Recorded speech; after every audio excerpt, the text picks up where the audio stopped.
এয়া সন্ধিয়া খাবলৈ টেষ্টি কেইটামান পিঠা বনালোঁ।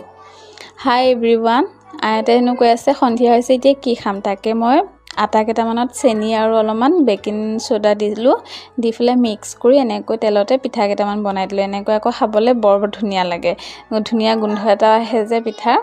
এতিয়া মুস্কান বহি আছে, আয়াত আৰু মুস্কানক খাবলৈ দিলোঁ, ময়ো খাই লওঁ। এতিয়া খোৱা বোৱাকো ইমান গৰম লাগিছে, ভাবিছোঁ ৰন্ধা বঢ়া নকৰোঁ। ভিতৰলৈ আহিছে, আয়াতে হেনো খেলি আছিলে, ইয়াতে পুতলাটো খুৱাই থৈ দিছে। এতিয়া ৰাতি হ'লে আহি মই কাপোৰ এতিয়ালৈ সামৰাই নাই, সন্ধিয়া অনা ৰ'দৰ পৰা। এতিয়া ভাবিছোঁ গোটেই চাফ চিকুণ কৰি দিওঁ, প্ৰায় 8টাই বাজিবহি। এতিয়া বেডশ্বীটখনো ভাবিছোঁ চেঞ্জ কৰি দিওঁ, দি কাপোৰ কানিখিনিও সামৰি লওঁ। এয়া গোটেই কাম বনখিনি শেষ কৰি ল'লোঁ, ৰুমটো ঠিক ঠাক কৰি দিলোঁ আৰু কাপোৰখিনিও জাপি ল'লোঁ। আৰু এতিয়া গোটেই ঝাৰু দিয়াৰ লগতে মই ৰুমটো মচিও দিলোঁ। ৰাতি কেতিয়াবা কাম কৰি মই বৰ ভাল পাওঁ, সদায় নহয় আকৌ, মাজে মাজে ৰাতি কাম কৰি ভাল লাগে। এতিয়া যাওঁ ৰন্ধা বঢ়া কৰোঁগৈ। ৰন্ধা বঢ়া কৰিলোঁ। এতিয়া আইতাই কৈ আছে বম ফুটাব, এখেতক ক'লে আনিবলৈ।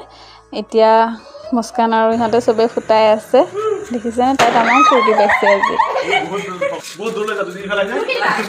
চাওঁ মাহী চাই দিয়কচোন।